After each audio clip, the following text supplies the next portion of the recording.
Hi, welcome back. This is Cindy Casita, Real Estate with Cindy.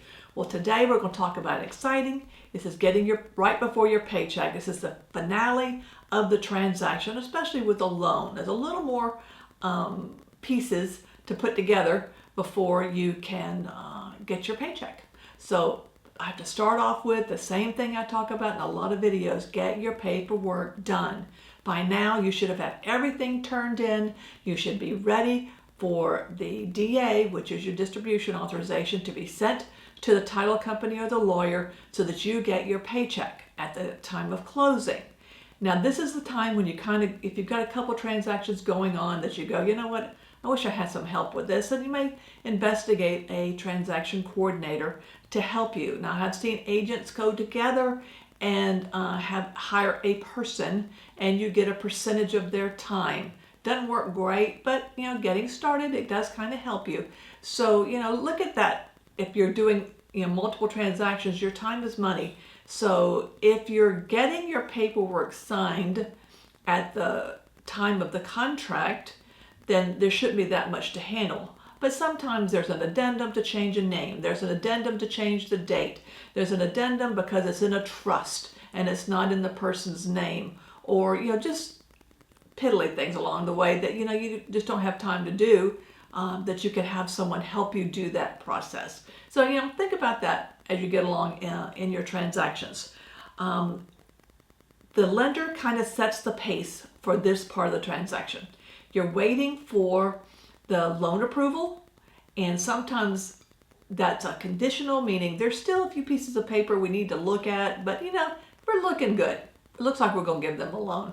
Or if you have a true loan approval, and then that's a better one, which then they say it's clear to close, meaning that, yep, the underwriter has done all their job, everything looks great, appraisal's in, we love it, everything looks wonderful, clear to close. Well, that doesn't mean you can run over to the title company and close it.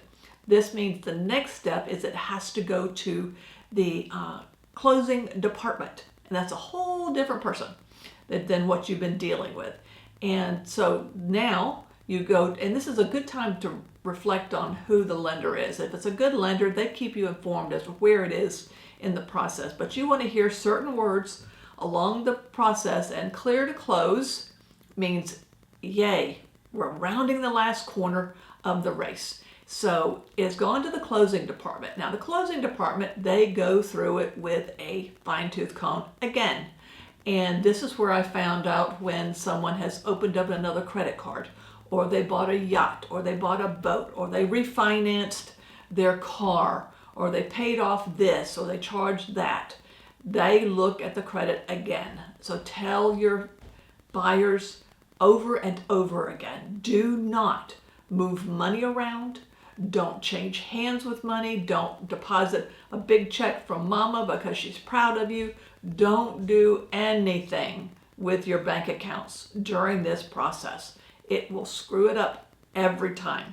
So tell them to leave the money where it is. I'm talking about investment accounts, everything, because the clear to close department will check it out. They'll know, and it can stop up the process if something's happened, or they're going to want a letter as to why did you write this big check and who did you write it to.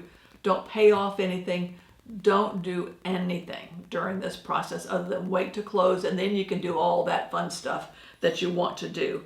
So when they get the clear to close on that, all right, so the closing department said, okay, we're good, we can do that. Then that loan approval, the paperwork has to go to the numbers have to go to the closer. And so they do this process back and forth called balancing. And once they balanced the statement, which that's what you want to hear, and that means we're all good.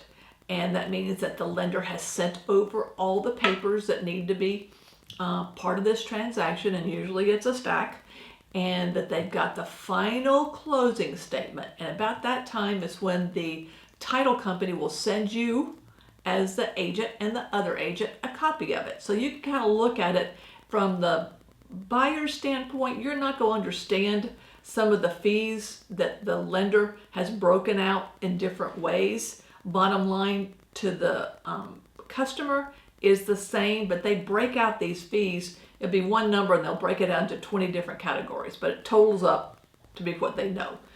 So that's the hard part to look at. Then you have to make sure, say you got a credit for some repairs, make sure that credit's there at the very, it's usually at the bottom of that. You look at the price, look at the closing date, make sure that closing date's correct. Look at the price that and is a contracted amount. Make sure they showed their correct escrow amount is in there, and then it's been deducted properly in there. And then you have all your lender fees, and you may have an estoppel fee that the new condo or the new HOA is charging them. Make sure that's in there. If it's it's a PUD, there may be a fee for that. So just kind of go through and look at the numbers, and if you don't understand it, call the title company, call the lawyer, and ask them, can you explain this fee to me and let me know what that is? And it may be a closing fee or a whatever. There's just all kinds of numbers on that. Now on the buyer's side, sometimes, if it's a cash deal, that's a really easy one to look at. That's just a few numbers and you're good to go. But, when there's a lender involved, you kind of have to, weed through those a little bit. But ask questions. If you don't understand, if you have a great lender that you're working with your buyer, call them. Ask them what that is. They may not know, but they'll get back to you and let you know, okay, yeah, that's having to do with the service fee or whatever. So be sure and ask questions on that. So now that goes back to the lender, back to the title company. Everybody agrees, package has been presented, and now we're going to closing. So your DA should be there, your commission should be showing up on the sheet. Make sure that's correct. Sometimes it's not right. And make sure that's correct in there and that all the numbers look good to you. So now we're ready to close. And by this time, we've already decided whether or not the buyer and or seller are going to be at closing. And I've done so many closings where nobody was there but me. And because they both were, they call them a mail away, but they have a notary that will go to wherever. And I've seen them go in snow, sleet, rain. They're like the postman. They'll get out there and they'll get the paperwork done and get it signed by either the buyer or the seller. Now the day they signed, they call it closed, but it's not really closed because all that paperwork, the original pieces of paper, have got to be back to the title company. Then they look through it, make sure the lender's happy, they've gotten everything signed correctly, there's not any mistakes in the paperwork or things missing from the paperwork, and then it's officially called closed and funded, meaning that the money is at the title company, the lawyer, it is ready to be dispersed to the buyer, to the seller, and you can get your check. So it's a long process. Even though you've got a contract, you're thinking, woohoo, you still have to kind of keep your eye on the prize and keep watching to make sure everything is moving carefully through, because you don't want it to get stopped up.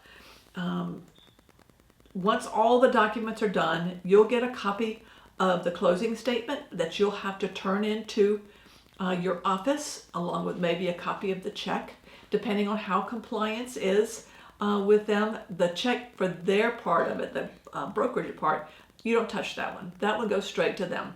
The title company or lawyer will maybe FedEx it to you if you're not able to get down there, or they'll mail it to you, or you can just swing by and pick it up, let them know they're coming. But make sure you get a copy of that signed closing statement, because you will need that for your upload and to finalize the transaction.